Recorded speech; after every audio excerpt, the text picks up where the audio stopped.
Preparing for crucial conversations. Setting your objectives and goals. If you have more than 3 objectives, you just have a laundry list.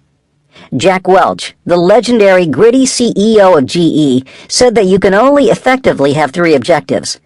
He then said profoundly that when you accomplish one, reconsider your entire list.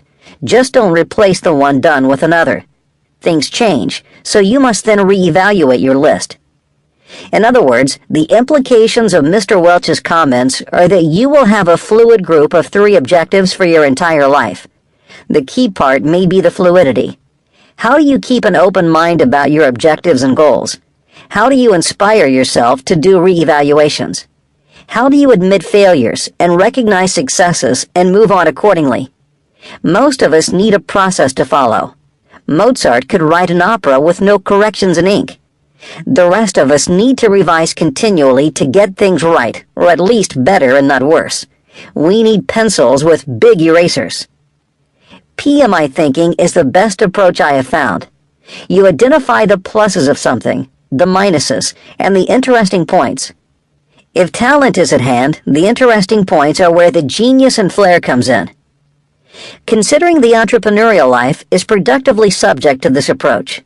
The pluses are that you can have more independence, avoid organizational politics, focus on the work, and have the opportunity to make more money and retire earlier.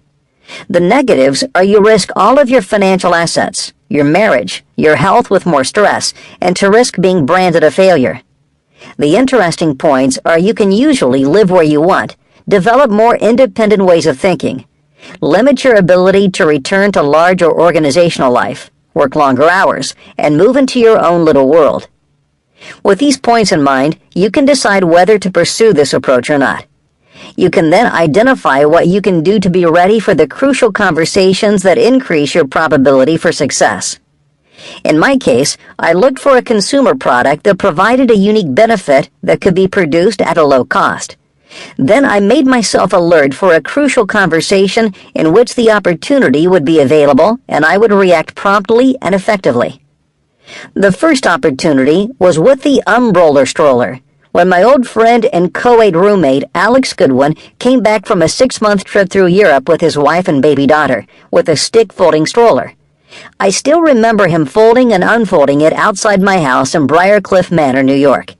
I did the deal. I had seen other things such as the potential for education for profit, but it was too early for that in 1969. This was the deal. Why did it work for me? I was alert for the crucial conversation that got it launched. A similar thing happened to me in 1995 when I was introduced to cheap but effective software that could be created at an opening price point, just like the stroller. I was looking, I was ready, I jumped on it. Both businesses had their pitfalls. But I was looking. Why is being alert so important? Because most people dither about opportunity when it presents itself. Opportunity does not pause, it passes. If you dither, it usually passes you by. They dither correctly because they weren't prepared. When the opportunity came to me, I was succeeding in product management at General Foods. I needed more time to get a rung or 2 more up the ladder. The fact I didn't hurt me long term. But the opportunity outweighed that. While others would have evaluated that at length, while the stroller idea evaporated, I was prepared so I could say yes quickly and move on. Most of us have had similar situations with our life partners. My first wife came to me at the wrong time, but was the right person. I had an established relationship, but it wasn't quite working out. It was okay, but not great. I was ready. I accepted the disruption and got married. With my second wife, I almost proposed 4 years before I did. I was ready. She was almost ready, but would have been alienated, I thought, if I made that move. I waited 4 years until the opportunity appeared again and jumped on it. She responded in kind a week later with a great comment. "Do you mean it?" Wise response. Lots of trouble ensued, but I knew it would anyway, just in different ways. Recently, I hooked up with an old friend from co-ed. It seemed right. I was ready for a new friend. Donald Lieberman, my friend, said a classic line. As you get older, you need to replace people or your world shrinks. Amen. I was ready. I had been doing that for the last 5 years or so, and found myself enriching myself with renewed acquaintances that turned into great friends. So set your goals and objectives. One in your work life, one in your love life.